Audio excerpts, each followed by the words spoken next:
আসসালামু আলাইকুম। আজকের বাংলা নিউজে আপনাকে জানাচ্ছি স্বাগত। এখন শুনবেন সংবাদ শিরোনাম। আমাদের সংবাদটি যদি ভালো লাগে লাইক কমেন্ট শেয়ার দিয়ে জানিয়ে দিন আপনার মতামত।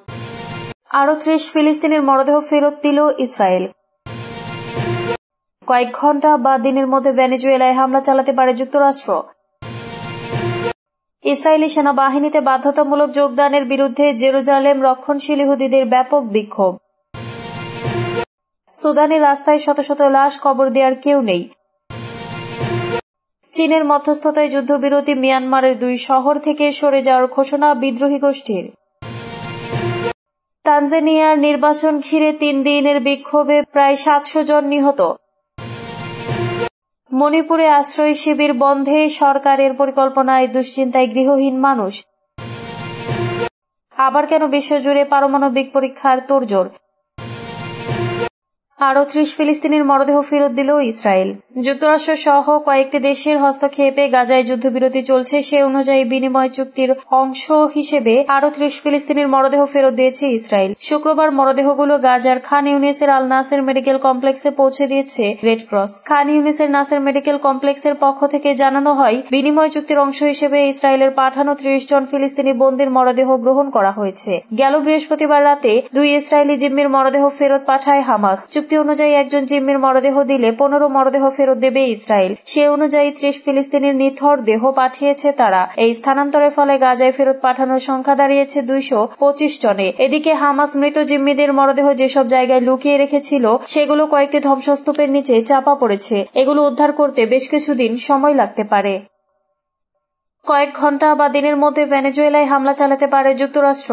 যুক্তরাষ্ট্র প্রেসিডেন্ট ডোনাল্ড ট্রাম্পের প্রশাসন ভেনেজুয়েলার সামরিক লক্ষ্যবস্তুতে হামলা চালানোর সিদ্ধান্ত নিয়েছে। আগামী কয়েকদিন বা এমনকি কয়েক ঘন্টার মধ্যে হামলা চালানো হতে পারে। সূত্রের বরাত দিয়ে শুক্রবার 31 অক্টোবরে তথ্য জানিয়েছে প্রভাবশালী মার্কিন সংবাদপত্র মিয়ামি হেরাল্ড। প্রতিবেদন অনুসারে পরিকল্পিত হামলাগুলো কার্টেল দে লস সোলস এর ব্যবহৃত সামরিক স্থাপনাগুলোকে লক্ষ্য করে করা হবে। মার্কিন পররাষ্ট্রমন্ত্রী মার্কো রুবিওর মতে এই কার্টেলের সঙ্গে ভেনেজুয়েলার প্রেসিডেন্ট নিকোলাস মাদুরোর নেতৃত্ব রয়েছে। সূত্র সংবাদপত্রটিকে জানিয়েছে, মার্কিন আক্রমণগুলোর লক্ষ্য হবে কার্টেলের শ্রেণীবিন্যাসকে ধ্বংস করা। এর আগে মার্কিন প্রতিনিধি রাশিদা তলাইব বলেছিলেন, মাদুরোকে উৎখাত করার জন্য ডোনাল্ড ট্রাম্প যুদ্ধ শুরু করার পরিকল্পনা করেছেন। ভেনেজুয়েলার নেতা নিকোলাস মাদুরো বারবার বলেছেন তার দেশ 100 বছরের মধ্যে যুক্তরাষ্ট্রের আক্রমণের সবচেয়ে গুরুতর হুমকির মুখোমুখি।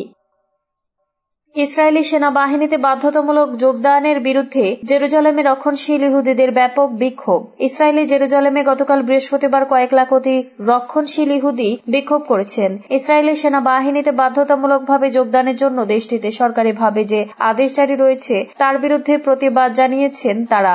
ডেমনস্ট্রেশন অব দ্য মিলিয়ন নাম পাওয়া এই বিক্ষোভে ইসরায়েলের সব আলট্রা অর্থোডক্স পক্ষের মধ্যে বিরল এক ঐক্য দেখা গেছে।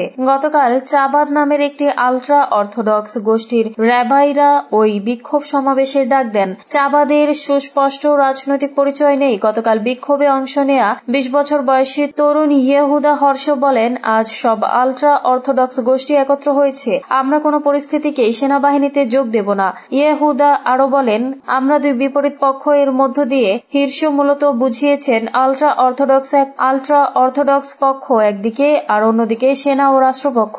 ইয়েহুদা বলতে থাকেন, সর্বশেষ লড়াইয়ের 10 বছর পর প্রথমবারের মতো সবাই একত্র হয়েছেন। আমরা যেমন হামাসে যোগ দেব না, তেমনি আমরা ইসরায়েলি সেনাবাহিনীতেও যোগ দেব না। ইসরায়েলি সংবাদ মাধ্যমগুলো বলেছে, গতকাল আলট্রা অর্থোডক্সদের অনেকেই ট্রেনে বিক্ষোভস্থলে গেছেন। এই জন্য রেল স্টেশনগুলোতে অতিরিক্ত ভিড় ছিল। পুলিশ জেরুজালেমে যাওয়ার প্রধান সড়ক হাইওয়ে 1 এবং শহরের অন্যান্য সড়ক বন্ধ করে দেয়। বিক্ষোভে অংশ নেওয়া মানুষের সংখ্যা যেন বেশি না হতে পারে তা নিশ্চিত করতে এমন পদক্ষেপ নেওয়া হয়েছিল। বিক্ষোভকারীদের অনেকে পায়ে হেঁটে শহরের উদ্দেশ্যে রওনা হন।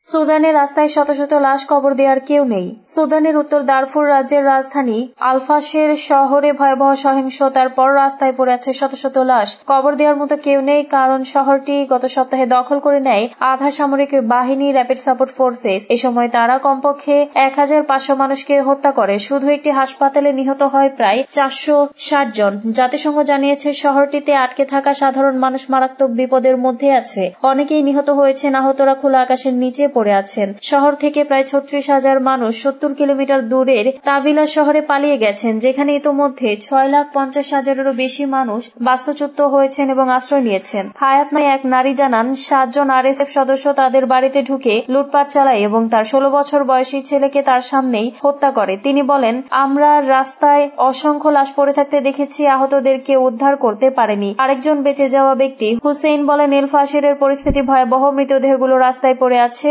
তাদের কবর দেওয়ার মতো কেউ নেই। জাতিসংঘের মহাসচিবের মুখপাত্র স্টেফান ডুজারিক জানিয়েছেন, দারফুরের ত্রাণ কার্যক্রম জোরদারের জন্য সেন্ট্রাল ইমার্জেন্সি রেসপন্স ফান্ড থেকে $20 মিলিয়ন সহায়তা অনুমোদন করা হয়েছে। তিনি বলেন, 450 জনেরও বেশি মানুষকে হত্যার ঘটনায় আমরা গভীরভাবে উদ্বিগ্ন। তাদের মধ্যে রোগী, স্বাস্থ্যকর্মী ও বেসামরিক নাগরিক ছিলেন।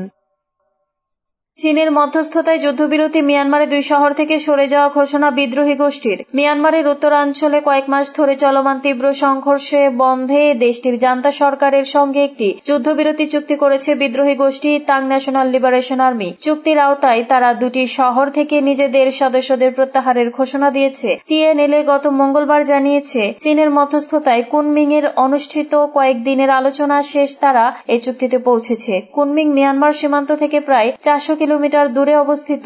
TNLA বলেছে, চুক্তির আওতায় উত্তরের মান্দালয়ে অবস্থিত মগক শহর, যা রুবি খনির জন্য পরিচিত, এবং শান রাজ্যের উত্তরাঞ্চলীয় মোমেইক শহর থেকে তারা সরে যাবে। তবে তারা সরে যাওয়ার নির্দিষ্ট সময়সীমা প্রকাশ করেনি। চুক্তি অনুযায়ী আগামী বুধবার থেকে উভয় পক্ষ অগ্রসর হওয়া বন্ধ রাখবে। TNLA বলেছে, জান্তা বাহিনী বিমান হামলা বন্ধ রাখতে সম্মত হয়েছে, যদিও এ বিষয়ে বাহিনীর পক্ষ থেকে আনুষ্ঠানিক বক্তব্য পাওয়া যায়নি। TNLA মিয়ানমারের 3 ব্রাদারহুড অ্যালায়েন্সের অংশ।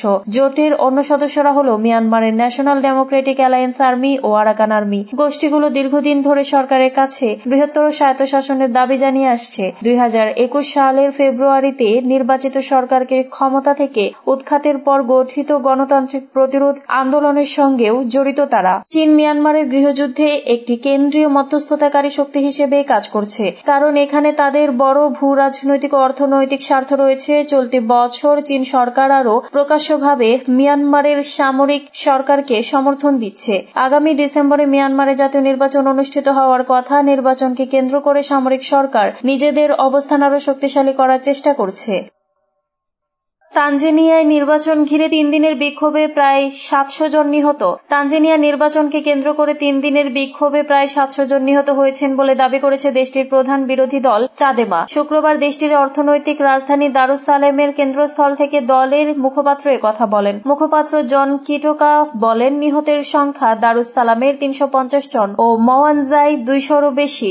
দেশের অন্যান্য জায়গার হিসাব করলে মোট নিহতের সংখ্যা প্রায় 700 জন। একটি নিরাপত্তা সূত্র AFP-কে জানিয়েছে, তারা একই সংখ্যার নিহতের খবর শুনেছে। এই তথ্য তানজানিয়ার সেনাবাহিনীর মধ্যেও ছড়িয়ে পড়েছে। অ্যামনেস্টি ইন্টারন্যাশনাল জানিয়েছে, তারা অন্তত 100 জন নিহত হওয়ার সুস্পষ্ট তথ্য পেয়েছে। কিটোকা জানিয়েছেন, চাদেমার পক্ষ থেকে যে মৃত্যুর সংখ্যা প্রকাশ করা হয়েছে তা দলের সদস্যদের একটি নেটওয়ার্কের মাধ্যমে সংগ্রহ করা হয়েছে। তারা হাসপাতাল ও স্বাস্থ্যকেন্দ্র গিয়ে মরদেহ গণনা করেছে। একাধিক হাসপাতাল ও আশ্রয় কেন্দ্রের সঙ্গে কথা বলতে সংবাদ মাধ্যমগুলো যোগাযোগ করলেও তারা ভয়ে কথা বলেনি। মুখপাত্র কিটোকা বলেন, সরকারের প্রতি আমাদের বার্তা হলো, আমাদের বিক্ষোভকারীদের হত্যা বন্ধ করুন, পুলিশ নির্যাতন বন্ধ করুন, জনগণের ইচ্ছার প্রতি সম্মান দেখান, এটাই হলো আগামী নির্বাচনের ন্যায় বিচার।